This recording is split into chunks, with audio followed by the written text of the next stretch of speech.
Excuse me, can you add my name to the list?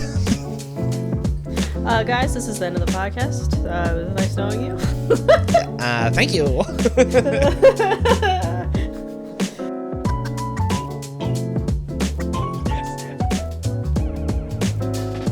Hey everyone, welcome to another episode of Pointless Discourse with myself, Hoppocalypse, and Itisdpayne. Well, straight gangster, yo.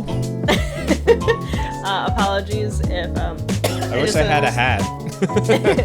Apologies if I just start coughing. I was eating soft serve with Reese's Pieces in it, so now I have that like peanut butter like back of the throat feeling. That's a me problem. I do have water though. But per D-Payne's introduction, and you haven't read the title yet, run to the comments and put your guess of what movie we watched. The Mile 9 or whatever the M&M origin story movie was. 8 Mile. 8 Mile. I was close. I was 1 mile Just off. Just mixing up a couple words in the order. It's fine. My camera will refocus any moment now. Now. Perfect timing. But yes, we are continuing through our series of watching 12 directors throughout the year. This is my birthday month and Taika Waititi movies. So we watched so far a pure humor movie, pretty pure coming of age story, and now we have a fun little mix of both. Yeah, as I was watching this, I'm like, this is 50% of What We Do in the Shadows and Boy. So I'm not mad at the order. It's kind of fun to see. Mm-hmm. And I also was kindly reminded that there was a period in movies where everything had to be a freaking drone shot. Like, I think I appreciate it more in Hunt for the Wilderpeople because it's a landscape I would never go to see. I will never find myself traveling through the bush of New Zealand because I die. Yeah. I would get lost. I would break my ankle immediately. Everything would go wrong. But no, it kind of reminded me, like, the first couple drone shots, I was like, this is beautiful. And then the next handful, I was like, okay, it's still beautiful. The next handful, I was like, man, is this what it was like if people who had never been to major cities in America felt when they would see drone shots of the same skylines over and over again? Maybe. I don't know. There's and I'll probably talk about it later, but there's some editing stuff that I know he does just to show like kind of the passage in time and like kind of what people are doing, but it's just I think he does it like 3 different times and I'm like I love every time this shows up. That's fair. The one bit I really loved is it kind of felt to me, I forget the name of the comedian, but I just think of the old Scooby-Doo animated series where they're running through all the doors and they're all barely missing each other. Yep. I know there's like a particular phrase. We're talking about we're talking about the same camera shots where it's like when it's slowly rotating. Mm-hmm. Yeah, that I'm like, that's cool. I know this is like the 3rd time I'm seeing this, but I'm okay with it. Yeah, I do think that it's kind of like, I do think it's fun of us trying to set these in order, kind of either release order or release date. I think I did mix up Boy and What We Do in the Shadows in their release order, but I think it would have been weirder to have watched Hunt for the Wilderpeople before watching What We Do in the Shadows and Boy, because there's like, I don't know, I at least had a fun appreciation of it where it was like, oh, it is like a fun 50-50. It's 2 things he's really good at and then mashed together to be a really fun combination, like a PB&J sandwich. Yeah, it's as I was watching this, I'm like, he's really good with children, like to how to like get them to act. Yeah, like Boy, I was like, I hope that kid had therapy because a lot of things that happen in Boy, that's a lot of stuff to go through, but the kid like really sold it. And I'm blanking on Ricky. Yes, Ricky, not Ricky Martin, Ricky Baker. But his part in this, he's either like that in real life or he's just really good at committing to a character because he was so funny. Yes. Let's see. Is he in anything else? I would watch him in other movies. Let's see. He was in Deadpool 2. He was in Godzilla vs. Kong. I watched that movie. You don't remember seeing him? I didn't know he existed. Who the heck is Josh Valentine? Now you gotta rewatch it. Well, let's see. If I click Josh Valentine. Oh my goodness. I honestly wouldn't have even recognized him. Like, now that I'm looking at it, like, he's a good act. Like, definitely has some range because, like, I think in this one, he's still like a goofy kind of scientist kind of guy. And he still kind of has that, like, the way he carries himself. But I'm just like, I mean, I don't know. It's also, let's see. That came out in 2021. Yeah, Hunt for the Wilder People. 2016. Yeah, 2016. So, what, that's 5 years? Mm-hmm. So, how old was he in this movie? Because I feel like he's like 12 years old. I knew I recognized the main guy in this movie, but I couldn't place it, so I clicked on his IMDb. Okay, I'll save that for when we talk about Hector. Yep. With his beard, I was like, you look so familiar, but from where? Now I have my answer. Yeah, well, I had the same thing with the... okay. Yep, I'll save that for later because I was like, I recognize another person in this, but I don't remember from what. And then I just clicked on their profile and I'm like, oh. And they were on a movie that we watched for the podcast. But anyway, before we start doing that, I looked up the Scooby-Doo thing. It's called the Free Lang Door Gag. Okay. That's fun. But yes, yeah. So we did already kind of just start talking about the movie. You said you had a fun email. Oh, yes. I'm glad you reminded me because I completely forgot. So I found out that we are not only the number 5 result for a certain category, we're the number 2 result for another category, and we have the result 1 for another category, according to this random email that I received to the Pointless Discourse email. Okay. So, do you want me to guess these categories? Or are they impossible to guess? 2, I feel like, could be guessable for what we did, for what we're doing now. The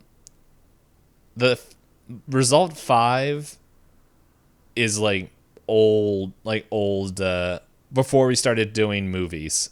Okay. And stuff. And the number result 1 is also kind of what we're doing now. So all right, I'm gonna guess number 5 category is quizzes. No. Okay. Yeah, I will say they're all within the realm of kind of like media. So number 5 result was childhood cartoons. Oh, okay. I think the result after that one then is going to be horror movies. Broader. What is it? Just movies? It's film discourse. Oh, okay. So then we have one other category where we're quote unquote the number 1. Mm-hmm. And I'm guessing that category can't be the name of the podcast. That is Pointless Discourse. No, but it is. I will say it is very close to what it is pretty much very tied to the series that we're doing now. Director Discourse? Discourse isn't there, but I'll give it to you. It is legendary directors. This feels made up. They just put the names of our series and said if you search them, you get our stuff. Yeah. Stamped. Well, let's see. They did say we can track our podcast search positions on Apple, Spotify, YouTube, and Amazon. How much money do we have to give them? I don't know. I didn't look that far.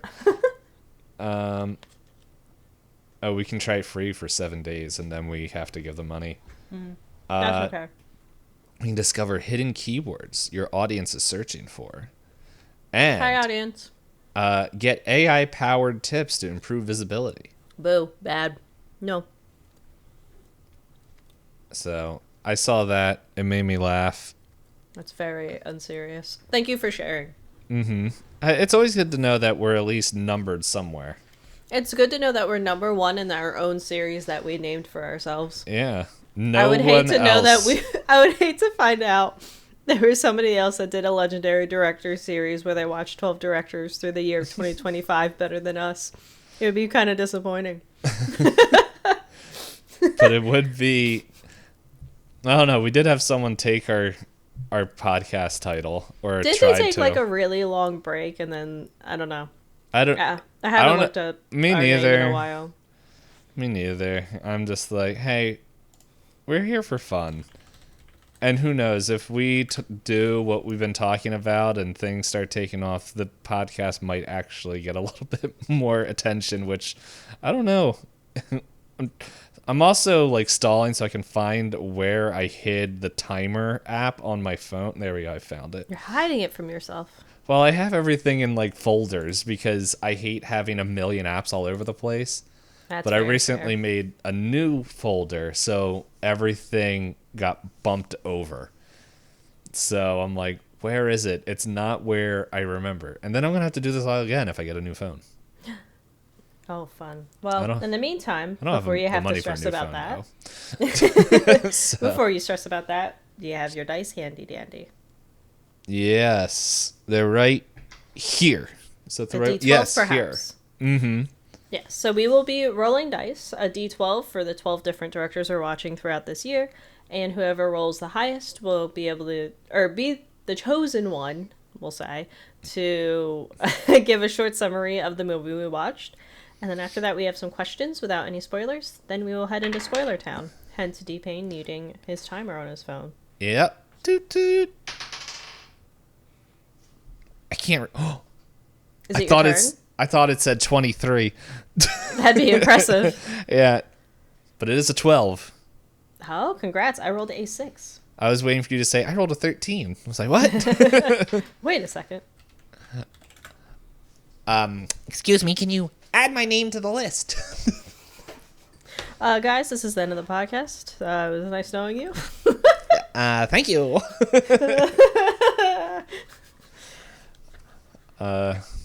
Yeah, so brief overview of this movie. We have a kid that is pretty much on his last attempt before going to juvie and is sent to pretty much the middle of nowhere in New Zealand to this older couple who takes him in and starts raising him. But unfortunately, the wife who he really connected with and was opening up to has an accident, passes away, leaving him with His the quote-unquote uncle. Yeah. Where they don't get along, so he decides to fake his death and run away into the woods It's not funny to fake your death, guys. It's just funny when Ricky Baker does it. Yes. The discovery. This isn't a bloody kid. Sorry, we'll get to it. Yes. And so he where Uncle Hector goes and hunts him down, and through some accidents and other stuff that happens, causes a nationwide manhunt for multiple months to go find these two that are in the woods on the run. Yeah, Hunt and for not the just like Wilderpeople. and not just like woods as in like, oh, they're in like a forest somewhere. They're in what's known as like the bush, bush, where yeah. it's completely untouched by mankind, large swath of wilderness.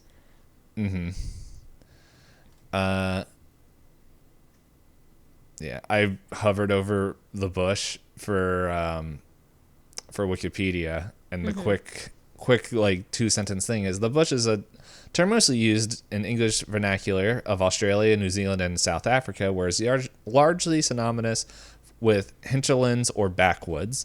The fauna and flora contained within the bush are typically native to the region, although exotic species may also be present, which, hey, also ties in with the movie.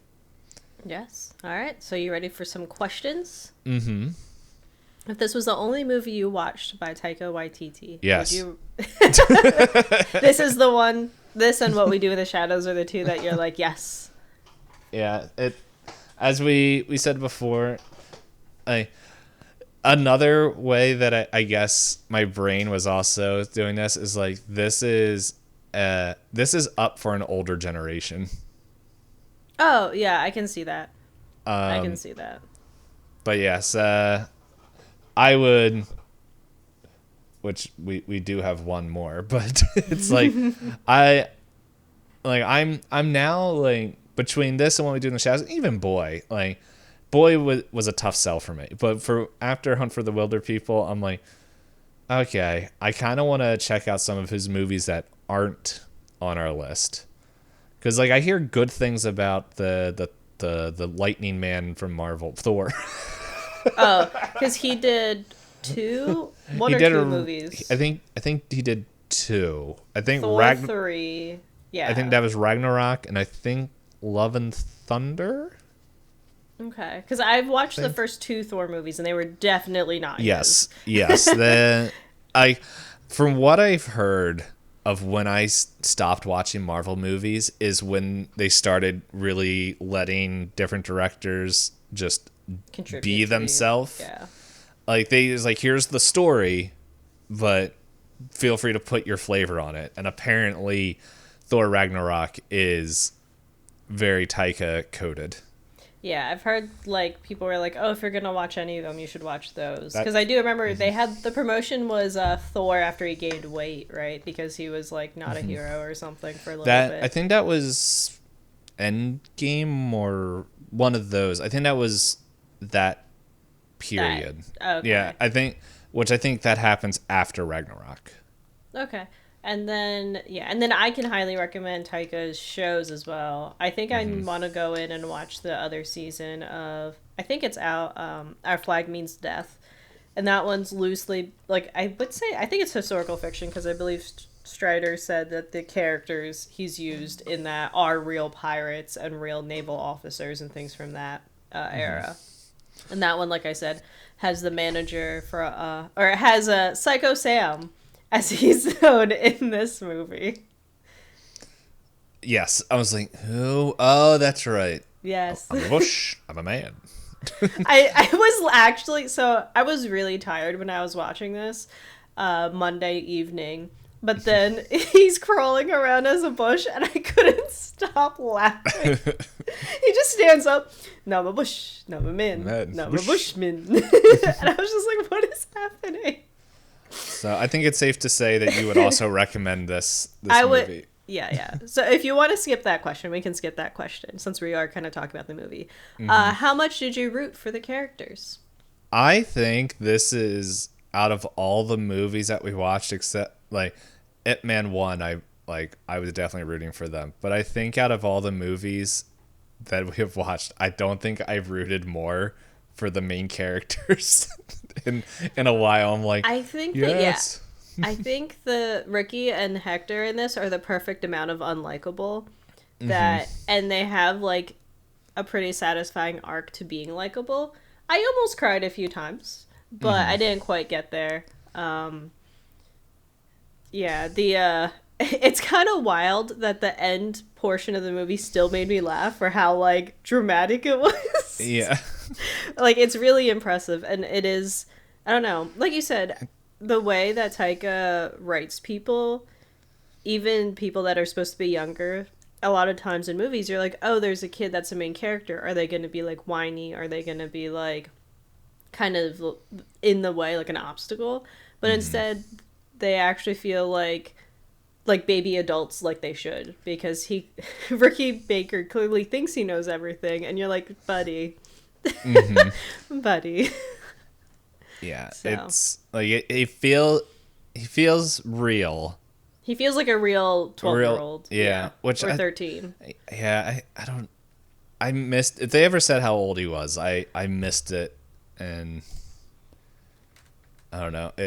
He's at least pre. Well, I don't know. I could do the math real quick to find out. Oh, he's 13 because they have the birthday. They have the cake. Oh, that's right. Yes. Yes, he just turns 13 in their care. Mm-hmm. And she does her little song. Oh my goodness. Sorry. It's all good. Yes, there's so much. But yeah, so agreed. A lot of the characters in this are great to root for. Even in the way that like the antagonists are great to root against them. Like the lady when she has her interview on the national TV, I was like, she's saying that on live TV. No, no child left behind. And No child left behind. And the hosts are like, you can blink now. And she's just like, you don't understand how serious this is. Oh yeah, and don't they say like you're talking about a kid? She's still like, he is a wanted criminal. Yeah. What grade would you give the plot? The thing is, like, the plot is pretty like basic for a plot. It's just the script and the acting is done and the directing is done so well that I'm like, it's still fun. So like I think I would give it like B plus A minus, right around there. Like, because I don't think it's like the script itself is breaking anything, like any new grounds or like taking a new take on it. It's just so enjoyable. Yeah, I think it's a very good vibes movie. Like the energy and the kind of feelings that are introduced in the beginning of the movie carry throughout really well. But yeah, as far as like the story beats and everything, it's not perfect. It's not groundbreaking. Mm-hmm. And I did have trouble suspending my disbelief a little bit towards the end. Which, like, for better or for worse. Yeah. She has the tank, pretty much. So, I think I land in the same kind of way of, like, B range, where it's really solid dialogue, but the actual plot's kind of like, you gotta just trust the process. And then we both said we would recommend this movie to other people. Yep. So. Don't need to go too deep on that. But I did do research. According to IMDb, the actor who plays Ricky Baker was born in 2002. So at least during filming of this movie, he probably was actually 13. 13. Mm-hmm. Yeah. So now he's like 23.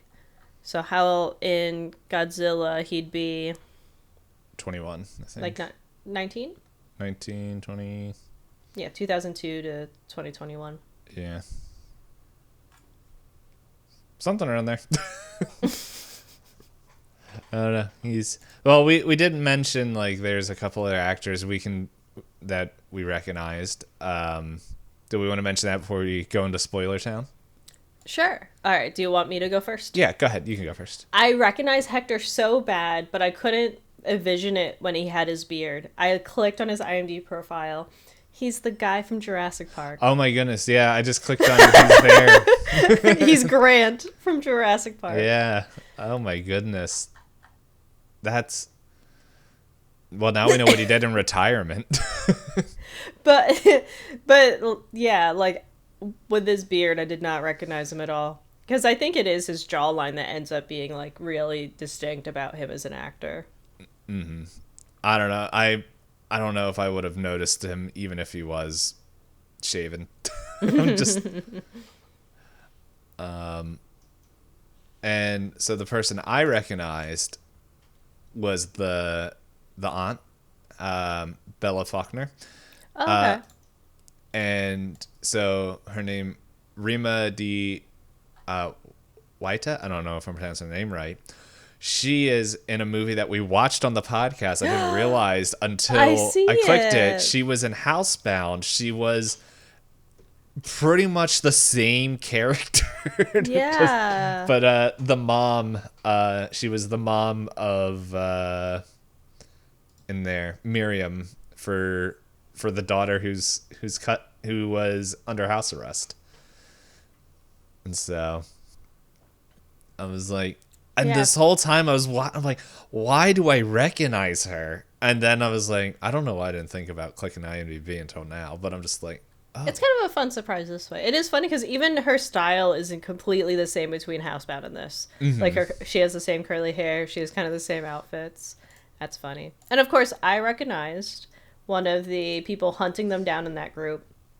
He's in What We Do in the Shadows, and I've also watched the show Paranormal PD. It's Officer Minogue. Oh, there we go. Yeah, Mike. Yeah, he's one of the three guys that's in the Yes. in the group hunting them down. Mm-hmm. Yeah, I didn't watch the show, so I didn't remember him specifically, but they were fun. This is a fire hazard, you know? Oh, okay, he was that kid. Yes, Yeah, he's yes. one of those two cops, yeah. Oh, man. Let's see. Where's the line that okay, so you know what? We can go into spoiler town because I don't know. That scene is one of the scenes that made me laugh a bunch, but there's like a quote here that is right, like kind of just cracked me up, that Ricky says before they get introduced. Mm-hmm. So okay. I'll start the timer for Spoiler Town, and we can go from there. So that's your warning, nerds. All right, in 3, 2, 1, toot toot. So Ricky Baker is reading a wanted poster. This part. Faulkner is Caucasian. Well, they got Caucasian. Yeah. Well, they got that wrong because you're obviously white. And I just started cracking up. Especially like Hector's looking at him, like not even a wrinkle on his face, just staring at him like, I can't read, but you said that to me. Like, yes. And then there's where's that? Because I saw it on here. It's like a little bit later. I found the paragraph, the one that you liked. Do you want me to read it? Yeah, go ahead. Not a real holiday. He made me do stuff. Like what? You know, just stuff. He had a sore leg, so he made me do things for him. It was hard at first because my hands are so soft. But you know what? I got used to it. I didn't really want to do it, but it was the only way to survive. But it wasn't always hard. Sometimes I got to do my own thing. He pretty much never joined in with me, though. I asked if he wanted to play with me, but he would just make me play with myself. And then the one guy, I feel sick. And then immediately after the confrontation and the physical altercation, they're outside, and he's like, Ricky, do you know what you said? He's like, what? I was just so yeah, there's that. There was multiple parts in this whole thing that was just cracking me up. That was just like, that one was just the first one where I'm just like giggling to myself on the couch and just like watching that whole scene, because it's like, yeah, the kid doesn't realize what he's saying, and like it's the innocence that they normally have. Like people say that, like, and then to the realization of just like, oh, but I was gonna say another part that made me laugh a lot, with again him being kind of innocent, is much later in the movie, but when they run into Psycho Sam, and he's like, Hector is like clearly like anxious and worried, but he's like, this is a place for us to at least like rest, that's not out in the wilderness, so we're gonna deal with it. And then Ricky going, hey, why do you think he calls himself Psycho Sam? And then he comes up and he's like, put these on your head so the government can't listen to you. And he's like, you know what? Never mind. I got it. And I also love when he's like, do you want a biscuit? And they pick it up, and Ricky's like, oh, nice, it's got like sugar crystals on it. And Hector's like, whoa. He's like, no. And then the part later where Ricky like spots all the cops, and he's like, we gotta go. And Hector's like, yeah, I'm tired of the cooking here too, it's pretty awful. It's like, no, they're here. And then it's like Psycho Sam just pops out and he's just like, oh no, here, we'll escape through the underground tunnels that I dug. oh, that's right. I didn't remind myself. I got to remind myself to dig the underground tunnels. What have I been doing with my life? Yeah. But he just like goes through, he's like, oh, we can do this and this and this. And he's just, what am I doing? No, like, there's that. Yeah, but I think this was, I don't know, I was worried at first about the way this movie was presented, because when they drop off Ricky, they like paint him as like impossible, right? They go, what was his list? He loiters, he steals, he curses, he does graffiti, all that stuff. And then the awkward the awkward anti character is just like, well, you can't be starving. Look at you. Yeah, I was like, oh my god. Yeah, it cracked me up. So I was like, oh, this is what we're getting into. Yeah, she's like, you must be hungry. Actually, yeah. It's like, oh. Like, she made like 4 fat jokes within 5 minutes of meeting him. Of course he was going to try and run away his first night. And then it was interesting. Like, he runs away and all that stuff. And that's when she's just like, you didn't even make it 500 feet. Like, you're right there. and then, because I didn't read anything for this movie. I went in blind. Same. And so I'm just like, okay, is this what this movie's going to be? And then it was just instantly like, this movie jumps forward in time a lot, where it's just like, because it's interesting because like Ricky thinks he's like just like a gangster, like he says it throughout the whole movie, and he's a tough guy and how he's all this other stuff, and then he's like met with I'm blanking on their names, Hector and Bella, who they're not like showy gangster type people, but it's like he realizes very quickly, like, I can't mess with these guys. Like Hector, like throughout the whole movie, learns of just about like is teaching about nature, how to survive in the bush and all that stuff. And then like the first experience he has with Bella, like besides like her making fat jokes, was like it's like, what are you doing? And she's like picking the fur off of a dead animal. I was like, here, do you want to do it? And just pulls out like a gopher. She's like, here you go. And he's like, actually, can I do anything else? And she's like yeah. But then it was like from there, it kind of like fast forwards and shows them becoming a family, and him like that wall that he put up very quickly come down, because that's not the point of this movie. Like very easily, this movie could have been that very drawn out, yeah. That, but it's like, no, like our purpose is to pretty much have Hector and Ricky pretty much buddy cop it, enemies to friends to parental, like a father son, or sort of in a way. A guardianship, yeah, in a way, yeah. Because Hector hates getting called uncle. Yeah, at least at the start, he calls him uncle later. He's just like, whatever. But yeah, it was just all throughout, like, because I think they introduce Hector like perfectly, because it shows like happy Bella just like, oh yeah, we're gonna make it all work and everything, as the cop and the child services, the foster care ladies there, and they're just like, yeah, this guy's a real troublemaker. And that, it also made me laugh a little bit, where like the Bella's talking with the two of them, and the foster care ladies like, this is what you be careful, you have my phone number because I'm pretty sure you're gonna be calling it, with how this kid is. And he just walks around the whole building and then just steps right back into the cop car. He's just like, I'm not doing this. But there's a couple of things, like even from that opening scene, that carry through, like the hot water bottle, for the bed and stuff like that, yeah. And like he has it, unfortunately, because he doesn't understand how it works. Like he breaks it, but then in the end of the movie, he has another one, and it's just like Bella did have an impact in his life. But you're about to say something. Oh, I was gonna say, I think the other thing I really liked about the intro is the juxtaposition between basically the foster care system and then the officer that was with him, because like you have this really high-strung person that's like, we're gonna do an official inspection of your premises, and she just looks left and right and goes, good enough. Mm-hmm. And like the officer who's only there because like he has to be there. I like this. Was scrolling through quotes, and I like a quote from much later in the movie where they're like on the manhunt, and he's like, they're wanted, dead or alive. Alive, only alive. Yeah. There's no reward for dead. It's just like, why is that so funny?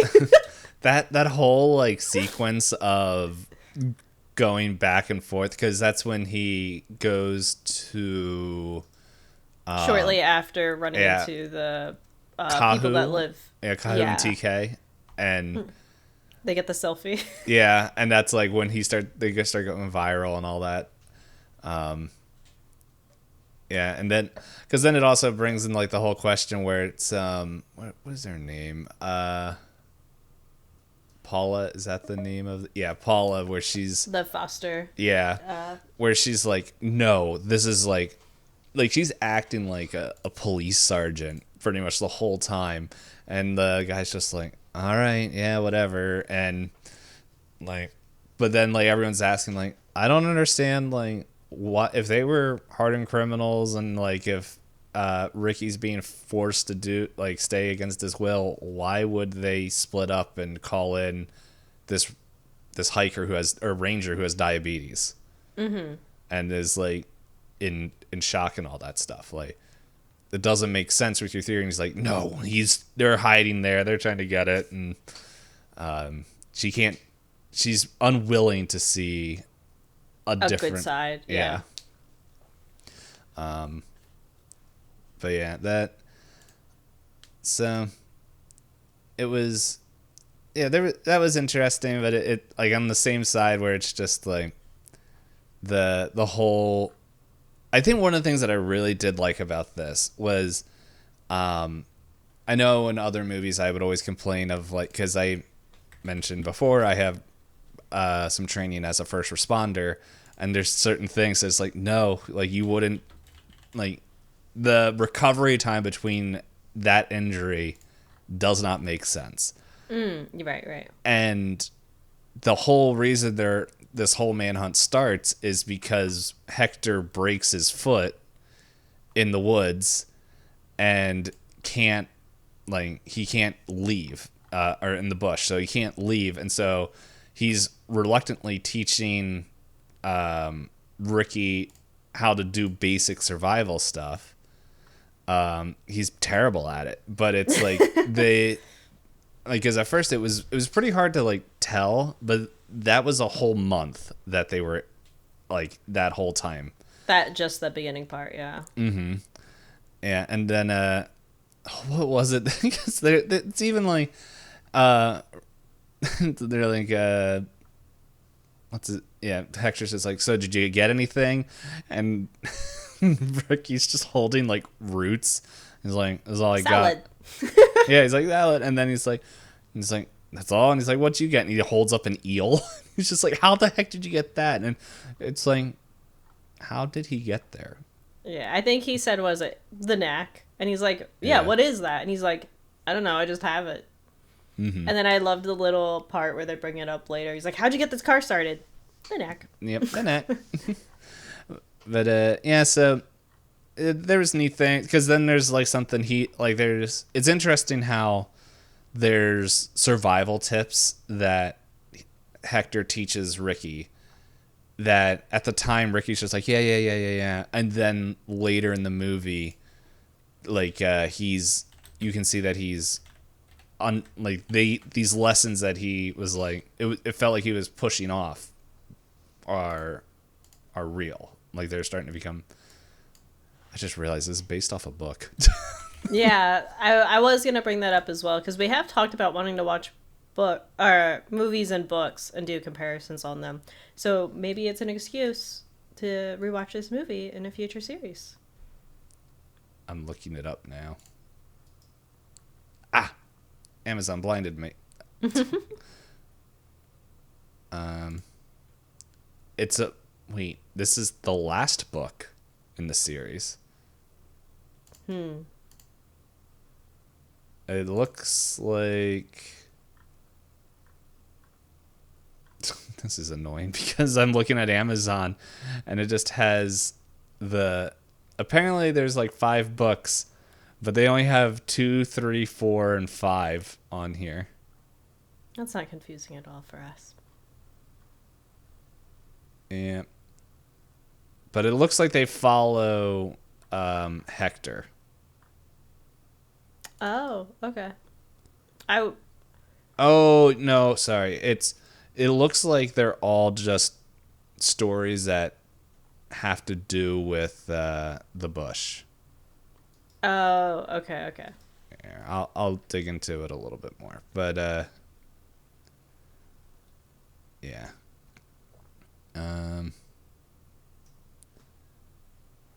Anyway. That's something we can look up later. But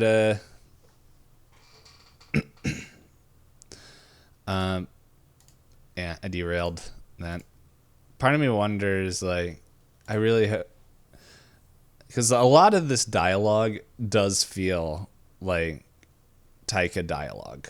Yeah, I wouldn't be surprised if maybe by based on the book. Again, we would have to read it to know for sure. But like maybe that's why I did say like the ending and some of that does feel pretty fantastical. And maybe that is kind of like more of it from being a book. But I do agree, like a lot of the way that the dialogue is strung together does feel very much in line with like Boy and What We Do in the Shadows, of how things are kind of structured around it. So Oh, that's interesting. So we were just talking about the news presenters. I just looked at a piece of trivia here because I'm just clicking around on IMDb, that all the news presenters in the film were actual news presenters on New Zealand TV at the time of filming. that's really fun too. That's got to be fun for people that like are native or like from New Zealand watching this. Yeah, while I was watching this movie, I'm like, I want to move to New Zealand.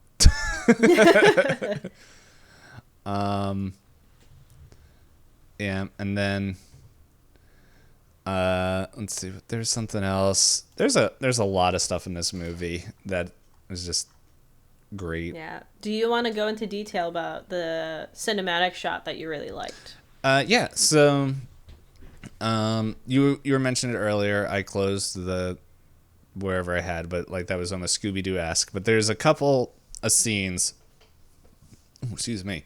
I think the one that I think shows it the best is the best way to explain it. I guess is I think this is right after Ricky is running back after leaving Kaho. Man, I can't pronounce her name. The girl, and I don't even know what their relationship was. If they were older, it felt like siblings. TK and Yeah, it Kahu. could be uncle niece or it could be I forget exactly as well Yeah. because she does just say that her family is like out taking care of stuff pretty far away, right? Yeah. So, I'm trying to see if there was something there. It doesn't say. But all that being said, I think when he's coming back, he sees there, and he's trying to, like, he's remembering certain things. Like, he's like, oh my goodness, okay. And then he overhears that they don't have Hector, and he's like, okay, cool, I gotta go find Hector. And he runs in the woods, and he's like, oh, what can I do? And then he remembers what Hector said: find a river, follow it north to a high point, and you can get there. And so I believe it's in this section where it shows him kind of walking through the woods, and like the camera, very similar to that one scene in The Green Knight where it just turns 360 degrees. But like at every like quadrant, like the northeast, southwest, it shows somebody else walking in the woods or doing something different. Like very early on, it's like they do that, and it's just multiple things of Ricky just getting lost in the woods before Hector finds him, and him just being silly and just not knowing how to survive. And just like, oh my goodness, I have a sandwich. And he's like, I got to hold this on for later. And then quick cut to him like downing the bag. but but in this one, it's like the North Quadrant is him like sneaking like behind a tree, and then as the camera turns, like it follows like a squadron of like the SWAT team that's in there, and then like the South Quadrant is Paula and the cop, I think, that are there, and then like the last one is those three guys that are also, or that might have been a different one, that they're in there, but it's like I think that's the winner one.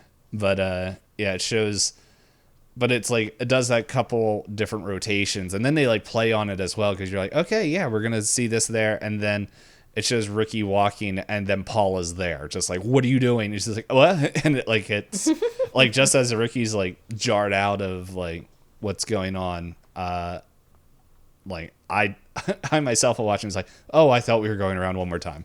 Yeah. So And is there a particular word for that? I know you looked up the Scooby Doo one, but is there a word for like that kind of? I don't know, because I haven't really seen that style. Like I haven't seen anybody else in like the movie that I can remember doing something like that. It it reminds me a lot of like kind of I guess in older films and cartoons and stuff where it's like it's just a still shot, and then to show the passage of time, it will show the character at different parts of the room. Like normally they're studying or researching stuff. So Oh, like almost like a time lapse. yeah, a time Yeah. lapse. But this one is like it's not just a static shot; it is a moving shot, and I'm pretty sure if I go back and look at it, because I was just more like, this is really cool. I don't want to like analyze this, but like I'm pretty sure there's pretty clear cuts of like where there's a tree or a bush that they turn where they can do their cut and bring it back like to do Make a seamless. yes, Like, yeah. because like I just from looking at how they did a lot of these shots, it feels like they were on site, not like they were in a studio. So it's I'm pretty sure they had to be very like selective and stuff on how they did their cuts and everything to make those shots work, which I could imagine that alone had to be like a whole day's worth of just setting that Yeah, like up. marking, planning, all of the yeah. Yeah.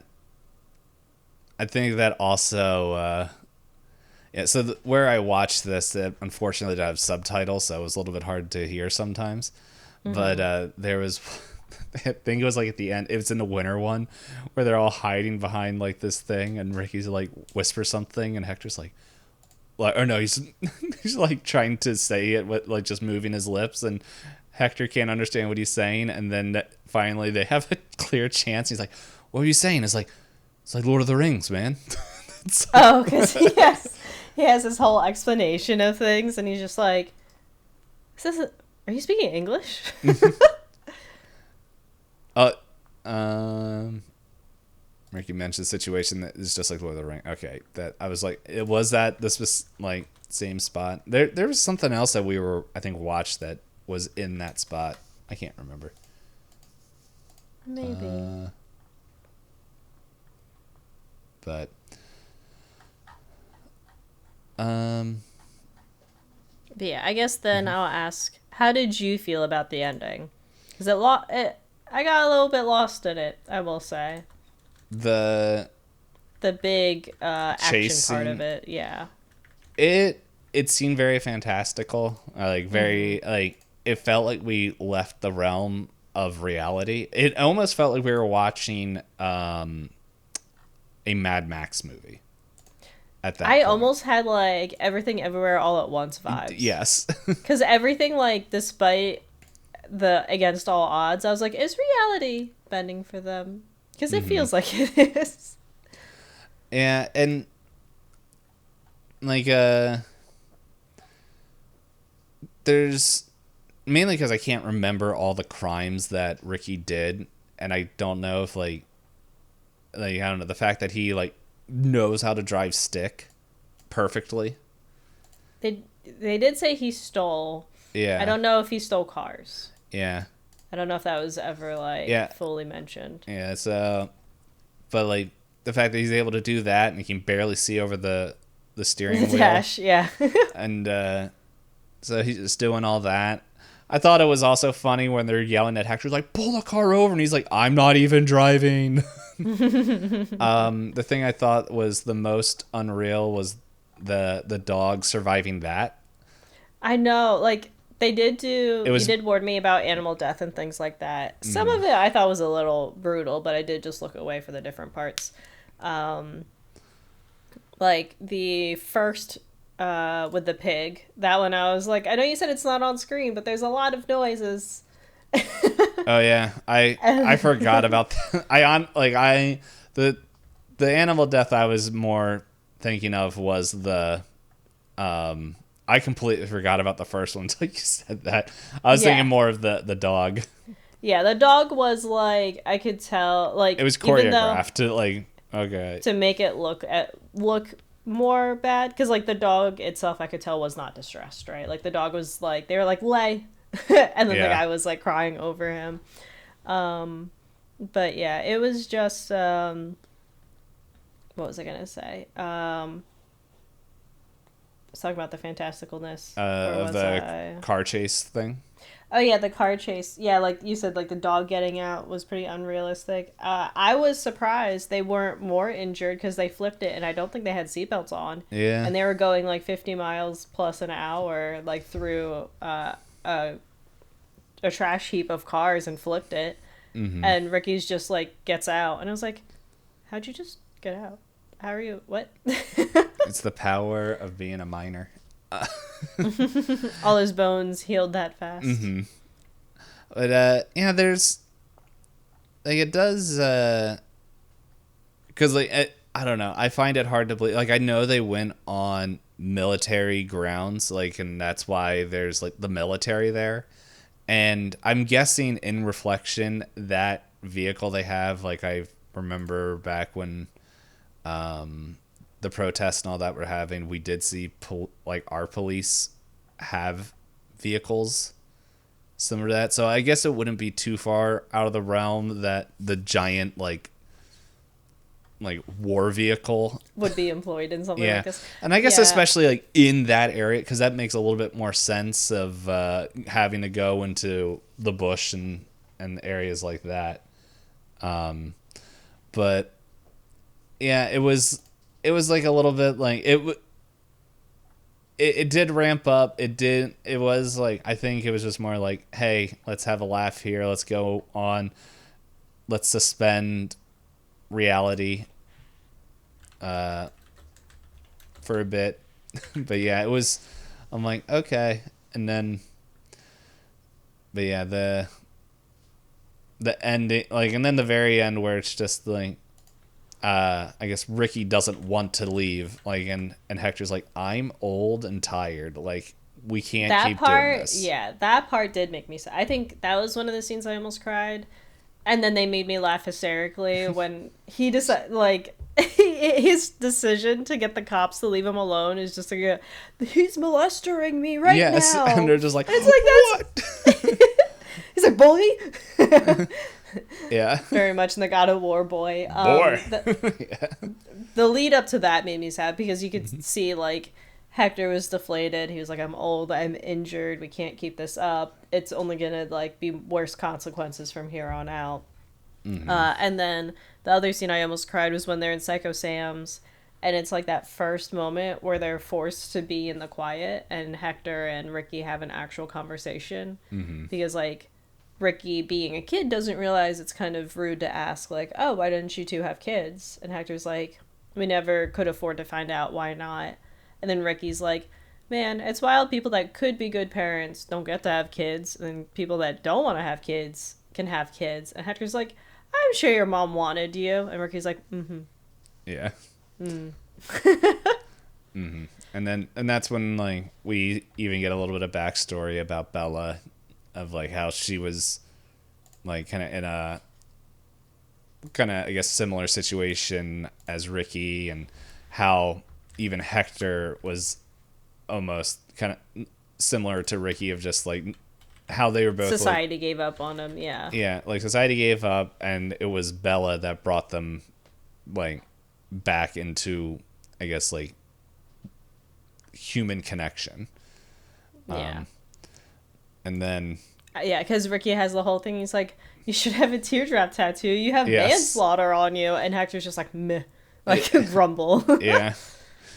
There was that, and then like the hunter that they keep embarrassing the whole time, by taking the bolts out of his gun and throwing them Multiple times. yeah, Yeah. it's like, give us your rope.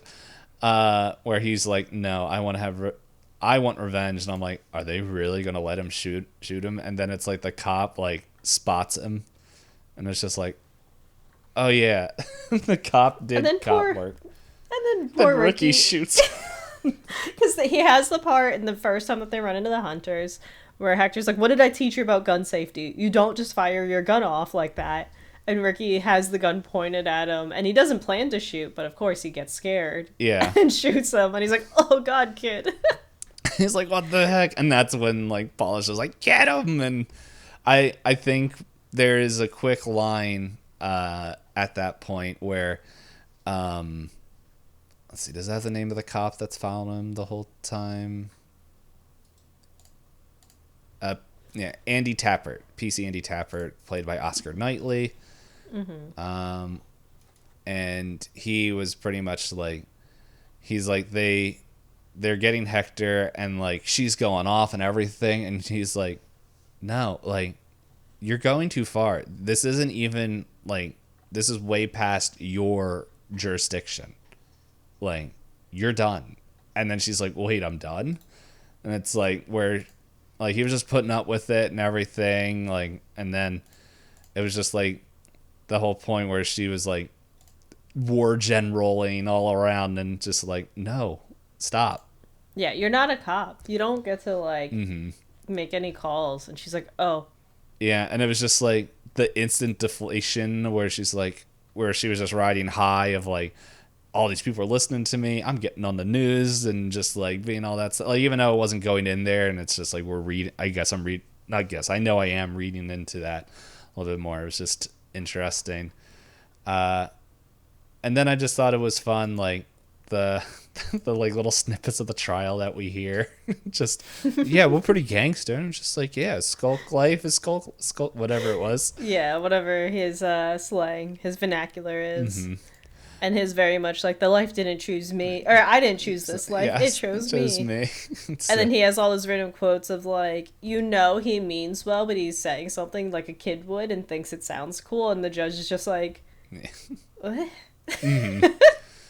And so it does that, and then the very ending, I just loved, where he's just like, we're out of time, so we can start wrapping up. But he goes up, and he's just like, hey, he's trying to, like, pretty much like, hey, can I come up talk to you? And he's like, you're not gonna shoot me, are you? and he's like, no. And so then they're like talking, and he's like, oh, we had a pretty fun time, yeah. And then Hector shares the haiku with Ricky, that when Ricky was telling him, like, no, this is how I get how the doctors would tell me to get my feelings out. And Ricky's like, that was pretty bad. Which is a lot like the beginning of the movie, where he has his earlier haikus that he's reading to her. He's like, he's an arse. He deserves to die. And she's like, what's that one called? He's like, kinky, the arse hole. And she's like, yeah, that's a haiku. And then it was just like, hey, do you think we go find that bird? Like, we didn't mention it, but they find a bird that was they believed to be extinct, and he's like, hey, I bought a camera, would you want to go into the bush with me and see if we can go find that bird? And Hector's like, I have one rule. You can't shoot me. Then I forget what Ricky's rule for him was. Oh, he's like, let me call you uncle. I think that's what it was. That makes sense. Yeah. And the thing, it was also like that whole scene, like they're doing that, and it was cracking me up. In the back, it's the people that he's staying with now, the girl and they're just like play fighting, like kicking each other in the background while they're having this serious talk. And he's like, yeah, they're pretty neat. You probably get along. But yeah, I did like how that whole thing closed. I liked that. Yeah, that part of the ending, I was like, yeah, this is like really heartwarming versus like you said, like suspending our disbelief for the giant like army tank and him being a perfect driver at the age of like maybe 14 and all of that stuff. But yeah. I wonder Good. if like that whole sequence was Ricky's imagination taking over. Very well could be because we don't have like the clearest perspective. Like, are we a fly on the wall? Are we Mm-hmm. more like someone Ricky's age, and that's how we're perceiving it?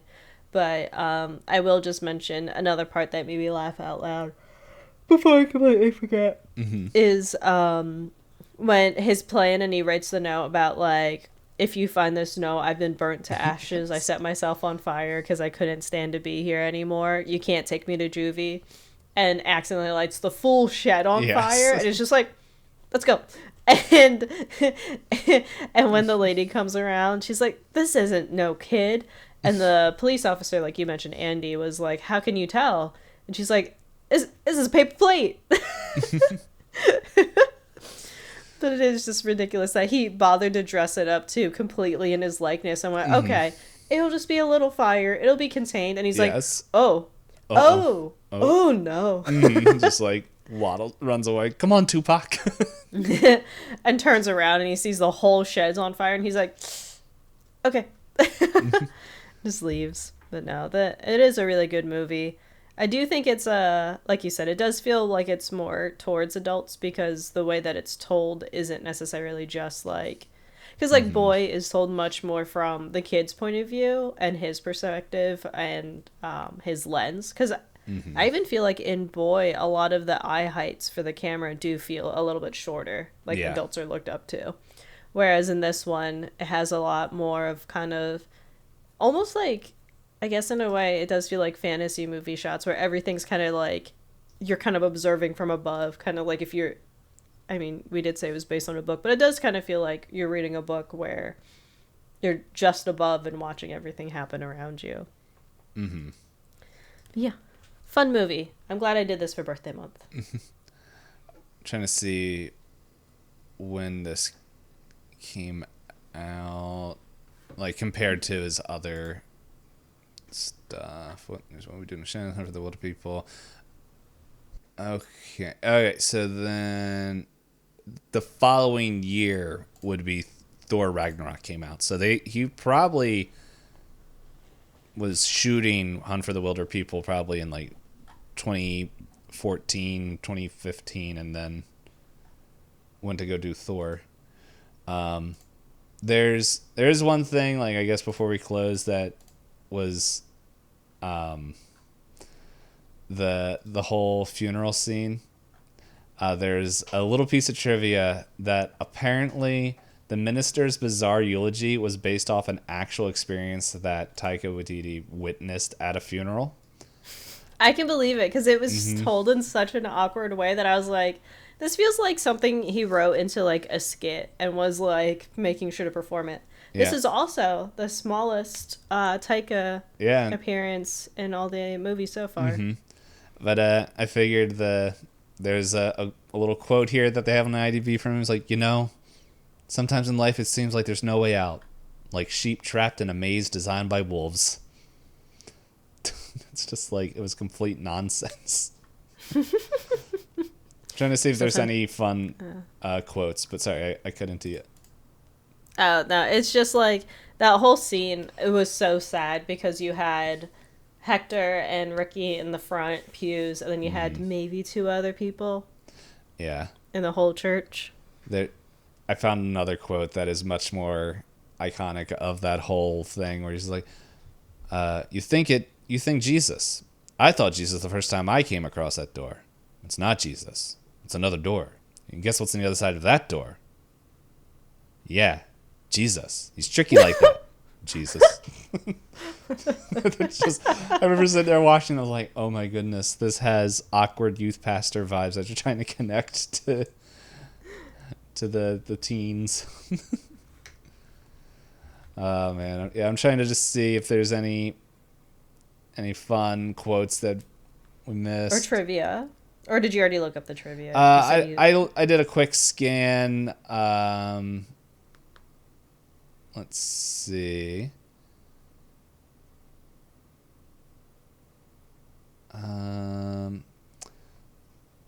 Let's see. The boar we mentioned was a mix of CGI and physical costume, which I felt like that was pretty obvious with that scene. Yeah. Oh, I knew this. So the Ricky Baker Happy Birthday song was created especially for the film because the producers did not have the rights to the traditional Happy Birthday song. The copyright for that song would be invalidated in September 2015, a few months after the movie was shot, but I think that birthday song's better. Yeah, I like theirs. Let's scan right here. So the Huaya bird that was spotted by Ricky and Hector in the movie is actually a real species from New Zealand, wattle bird, and that is actually believed to be extinct back in 1907, but there were some credible sightings in early 1960s, but they still believe it to be extinct. It did look pretty CGI'd, but I mean, that's fine.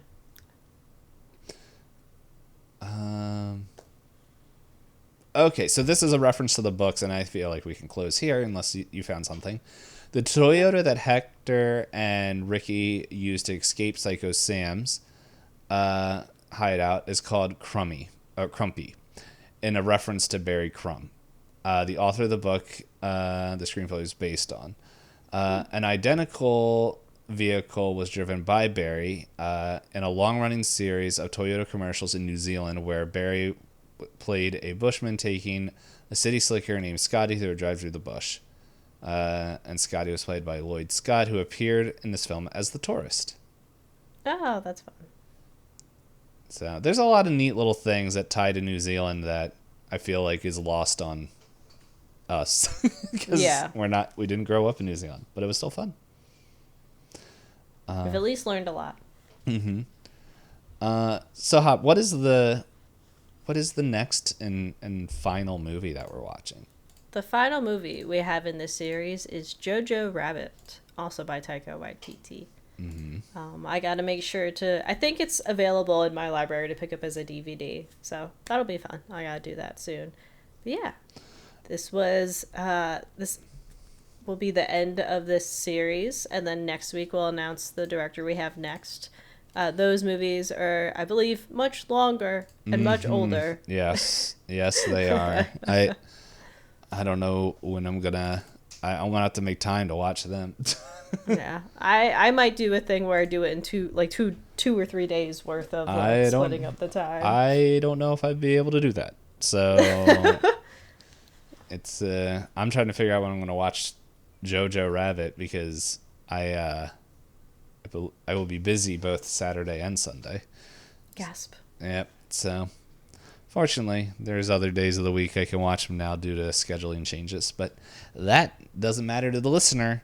Yeah. So Jojo Rabbit next week, and also next week you get to hear whose work we're watching next. Which, thinking about it, it's crazy that this dude is probably gonna have the longest movies, and he also has an extra month or extra week in that month. The only person with arguably longer movies would have been our first director we watched, Stanley Kubrick. I don't know. Yeah, I haven't looked up all the times, but I think there's a close to a 3-hour movie. Yeah, I forget which one. No, Space Odyssey was the one that wasn't that long, but felt really long. Yeah. all his movies except for Oh, yeah, we cut out one of the movies because that one was over 3 hours. yes, there long. was one that was 3 hours long. We're like, I don't. That one where we're like, I legitimately don't have time to watch this movie. Anyway, you guys will hear all about that next week. So thank you everyone for watching and listening, and talk to you next week. Peace.